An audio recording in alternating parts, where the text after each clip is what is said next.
President. One. Breaking news that Two, has just shaken East three, Africa. Just 4, days after the chaotic 5, elections in Tanzania, 6, where violence, 7, protests, and disputed 8, results dominated the 9. headlines, the ripple effects are already being felt across the border, I'm stopped counting, especially Mr. in President. Uganda. You still have stamina. President Yoweri Museveni, one You of still have the stamina, Africa's Mr. longest-serving President. You still leaders, have stamina. is said to have deeply been concerned about what has been seen in Tanzania, a youth-led wave of anger, frustration, and defiance against the system. Now, as Uganda moves closer to its own general elections, tension is quietly building, and behind the walls of State House is Entebbe.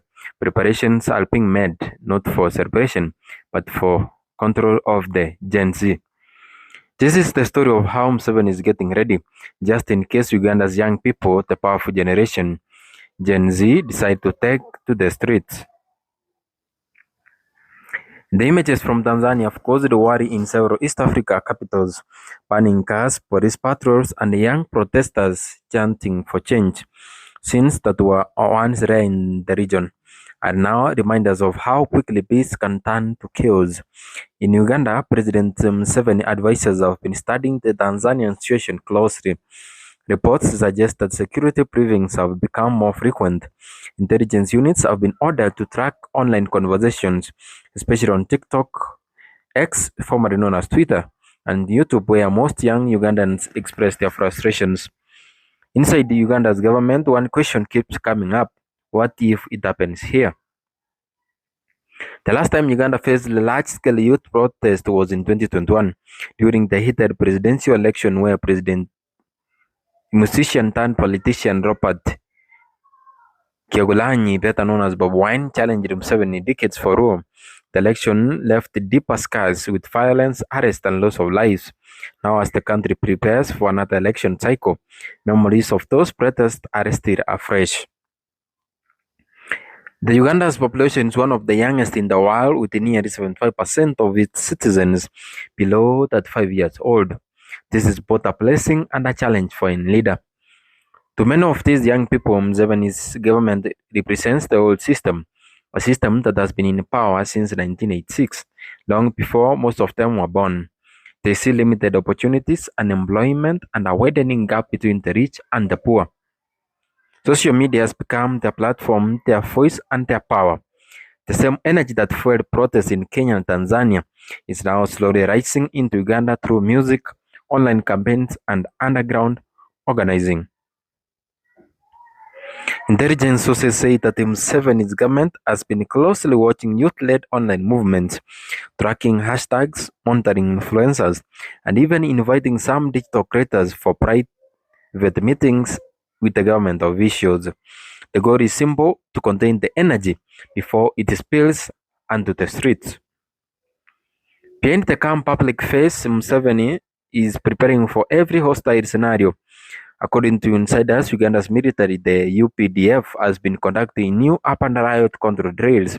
Special forces under the command of Museveni's son, General Muhoozi Kainerugaba, are on standby with new crowd control equipment reported from the abroad. Regional commissioners have been instructed to stay alert and report an unusual gathering or youth mobilization activities in the areas.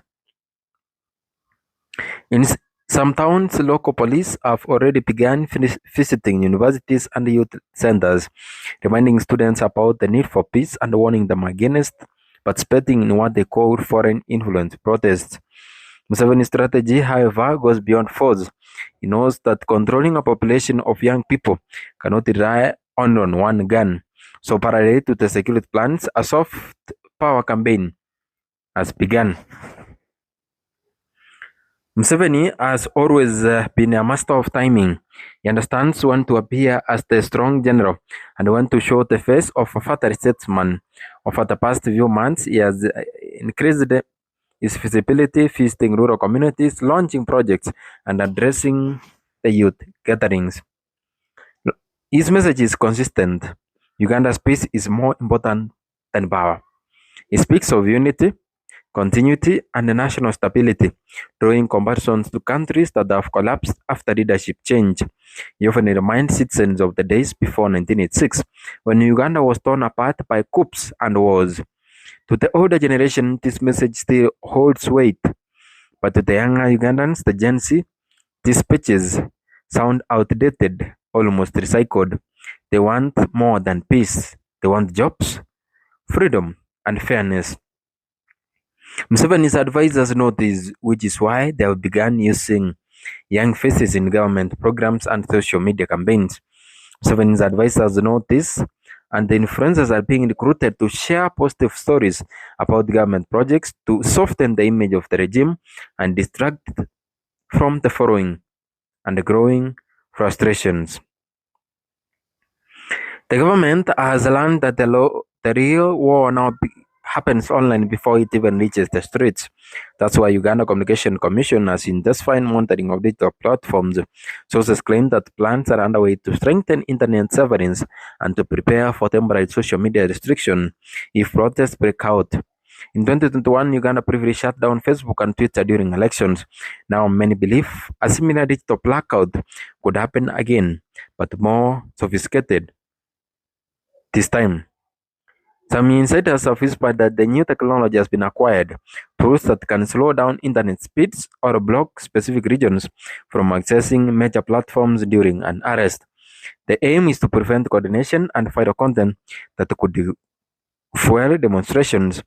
At the same time, state-owned media has been tasked with spreading peace messages and documentaries showing the dangers of foreign-funded protest. Museveni's team wants to shape public opinion before the opposition does. Meanwhile, the opposition voices are getting louder. Youth leaders and activists have been holding private meetings urging the government to guarantee free and fair elections. Some groups are already planning peaceful demonstrations inspired by what they saw in Tanzania, where people defied fear to demand transparency. Rumors are spreading that small protests could begin in Kampala, Kulu, and Mbalara as early as next month. Police have already issued statements warning that any unauthorized gathering will be met with the necessary action. But experts say that the more the government threatens, the more it fuels anger among the youth. What began as online discussion could easily turn into a real movement. For Museveni, the challenge is clear. He knows that Uganda's peace and his legacy depends on how he handles the coming months. Too much force could ignite the very rebellion in years. Too much freedom could allow the opposition to grow stronger. So the president walks a straight rope, balancing fear with passion, discipline with diplomacy. He's mobilizing his loyal base, reinforcing state institutions, and ensuring the army remains firmly under control. At the same time, he continues to project confidence, assuring the Ugandans that the country is stable, that no one should worry, and that he is still in charge. The story of Uganda's next elections already began, not at a ballot box, but in the hearts of its people. President Yoweri Museveni is watching, calculating, and preparing. He knows that the leadership is no longer just about power, it's about perception, and the perception now belongs to the youth. Whether Uganda will follow the path of Tanzania's chaos or find peace through understanding depends on how both sides handle the coming storm. For now, the country waits, silent, watching, wondering what will happen next. But one thing is certain, Uganda stands at a crossroads, and the history is once again calling on President Museveni to prove whether its long lane can withstand the winds of change.